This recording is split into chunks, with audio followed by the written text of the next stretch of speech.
Bonjour à tous. On est aujourd'hui le samedi 25 mars. On est dans un lieu qui s'appelle Kiwanda, près de la place de la Nation à Paris. Alors, je dis ça, mais je ne sais pas trop où c'est parce que je ne connais pas du tout Paris. Et on est surtout là pour parler des médias citoyens. Quels enjeux des médias citoyens? On est sur une journée qui est organisée par la FFMJC que vous voyez ici et qui s'appelle À nous les médias. Aujourd'hui, on va s'interroger sur l'aspect information. Quel genre d'information les médias citoyens peuvent véhiculer? Je vais faire une rapide présentation du plateau. On a une personne qui vient de l'association Jet d'encre, Gwenaël Garcia. Bienvenue. Nous avons deux jeunes reporters citoyens, Ouria Mabrouk et Moussa Ouagé. Radio Campus, c'est Elsa Landard qui est avec nous. Un représentant de la MCL de Nogent-sur-Vernisson, Eric Serdinov. MCL, ça veut dire quoi? Maison des loisirs et de la culture. D'accord. Et donc, entre autres, on a une web TV. Et nous avons un représentant du journal Le Ravi à Marseille. Bonjour. Clément Chassot. Bonjour. Enchanté. Je vous passe un micro de chaque côté. À vous de vous le faire passer pour ceux qui veulent répondre. La première des questions concernant ce qui nous intéresse aujourd'hui, les médias citoyens comme vecteurs d'information. On voit bien que les médias, c'est bien le sens primaire des médias, apporter de l'information. À votre avis, quel genre d'infos on peut avoir grâce aux médias citoyens? On commence par une question piège.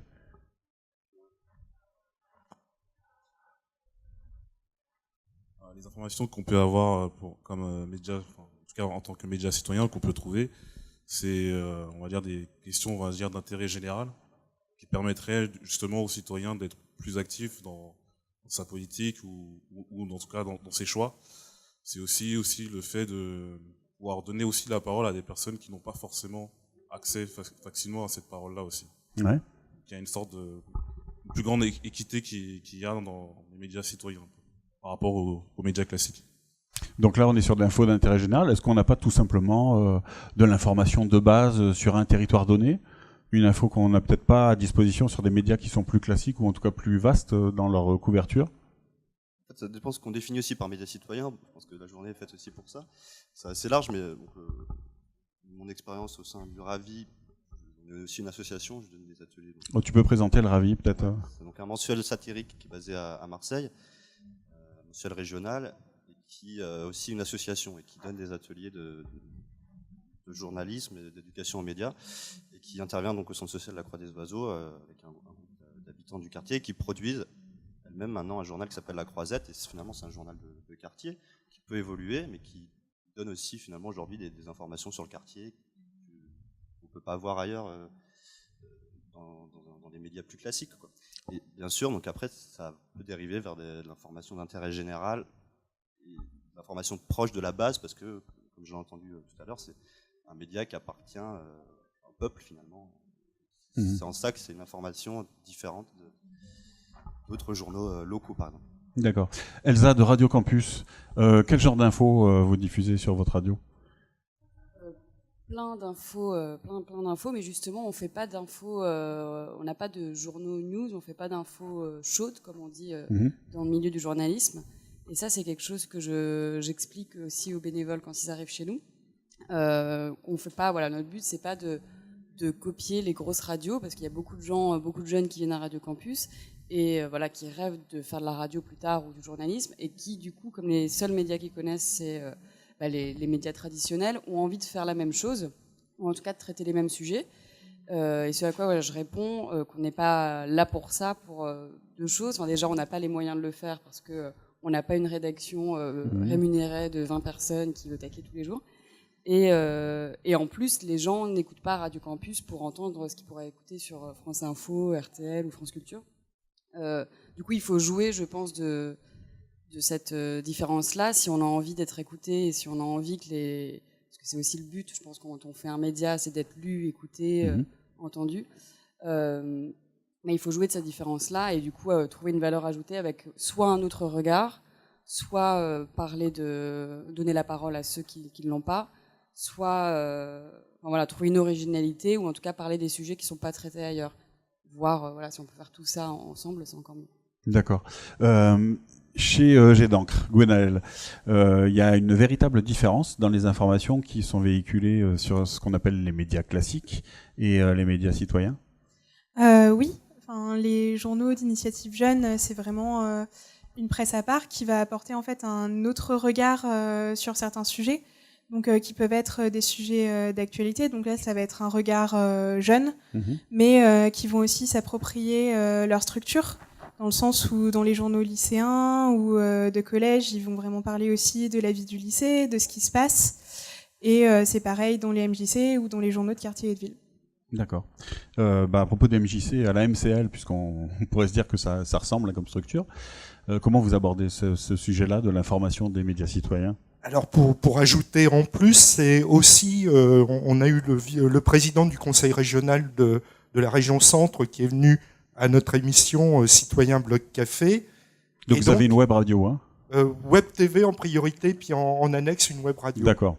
Voilà.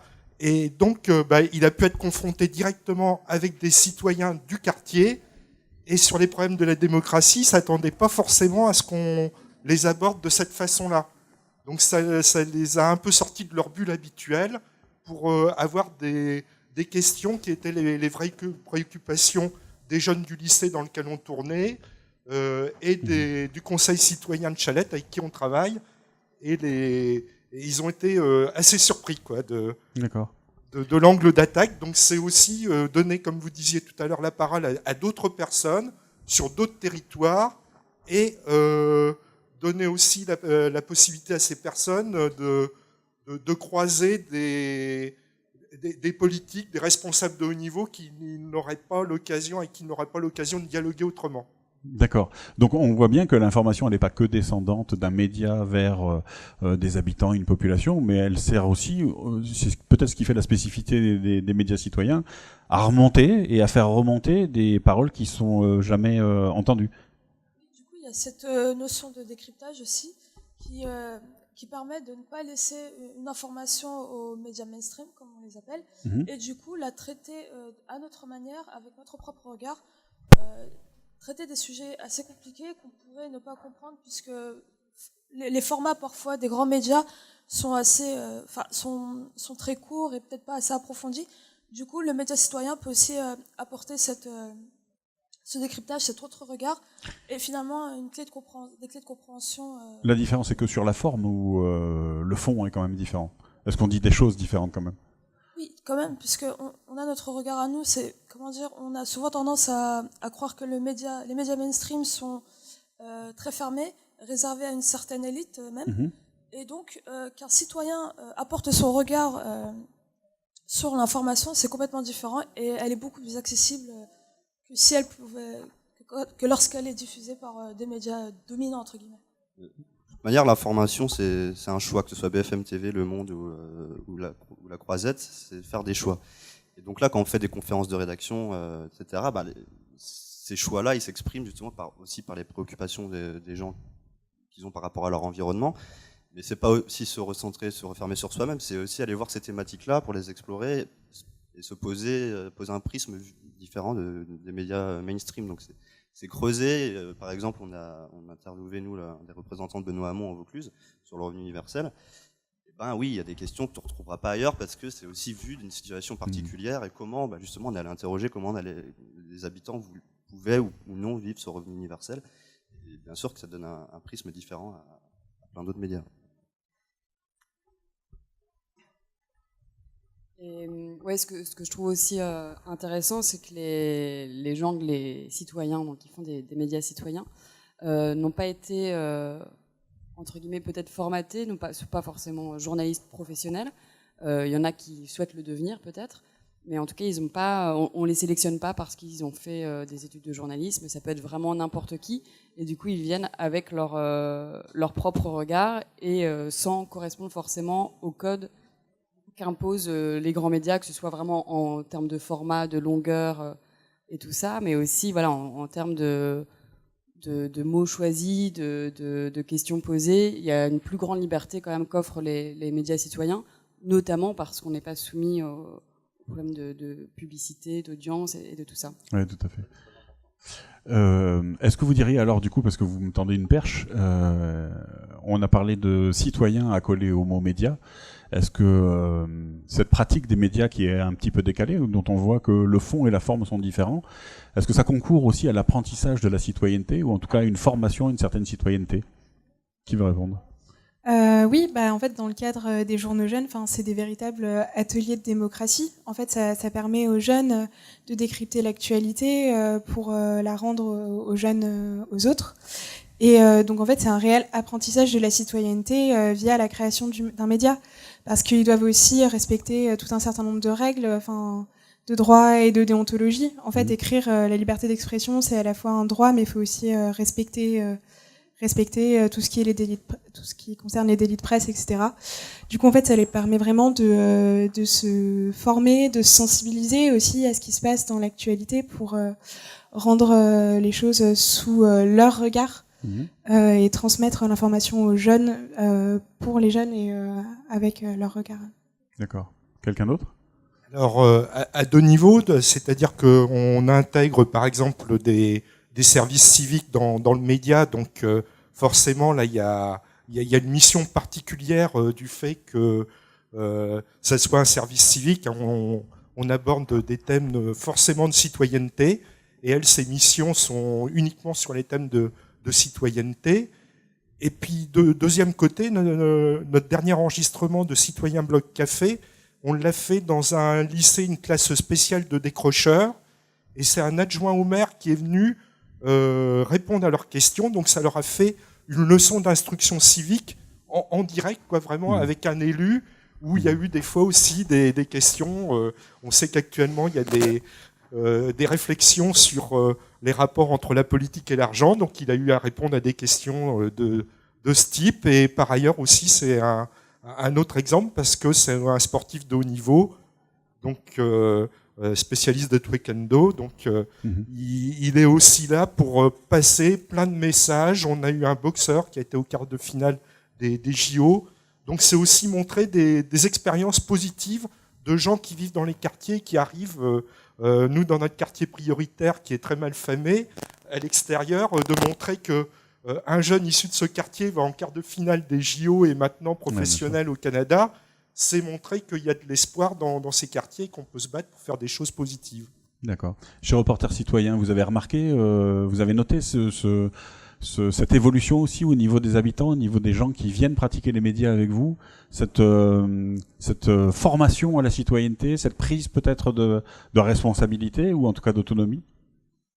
Déjà, juste dans le cadre de la formation de Reporters Citoyens, on est entraîné en plein dedans. On a une formation on a une éducation aussi par rapport aux médias, parce que le problème aussi qu'il y a en ce moment, c'est que s'il y a beaucoup d'informations d'intox ou de propagande qui circulent sur le net, c'est parce que les gens n'ont plus forcément la même éducation média. Donc là, on nous enseigne, on va dire, la déontologie journalistique, et aussi à décrypter les médias. Et après, on va dire que c'est souvent ouvert sous forme d'échange. Lorsqu'on va dans les quartiers, on échange avec eux. Et lorsqu'on n'est pas d'accord, on essaye, on argumente avec des éléments qui sont constructifs. Et c'est comme ça qu'on arrive justement à rendre, on va dire, la personne plus active, ou on va dire à mieux la sensibiliser. D'accord. Le mot de la fin pour Elsa Landard, peut-être? Sur l'apprentissage? Oui, sur l'aspect formation à la citoyenneté des médias. Oui, mais je pense qu'il y a une formation à plusieurs niveaux. Je vais reprendre un peu tout ce qui a été dit, mais c'est vrai que la formation à la citoyenneté et aussi formation, quand on invite des gens à parler dans nos émissions, les bénévoles, les journalistes qui posent les questions, travaillent ces sujets, et du coup, j'espère qu'ils apprennent plein de choses, et c'est aussi ça l'intérêt. Formation au journalisme, parce que, comme tu disais, l'éducation aux médias, au journalisme, parce que ça reste quand même un métier qui s'apprend, même si tout le monde peut être journaliste citoyen, il y a quand même des choses à apprendre. Et aussi formation, je pense, humaine et un peu associative, parce que quand on a un média jeune, en l'occurrence, qui se construit vraiment seul et qui, c'est aussi faire tourner une association, etc. Bien Donc sûr. je pense que ça peut se faire à plein de niveaux différents et c'est ça qui est intéressant. D'accord. Ben, je vous remercie tous pour toutes ces informations. On se retrouve d'ici une petite demi-heure pour un nouveau plateau qui aura pour sujet le sens et les valeurs des médias citoyens, mais on voit qu'on l'a déjà abordé pas mal sur ce plateau. Merci à vous, à bientôt.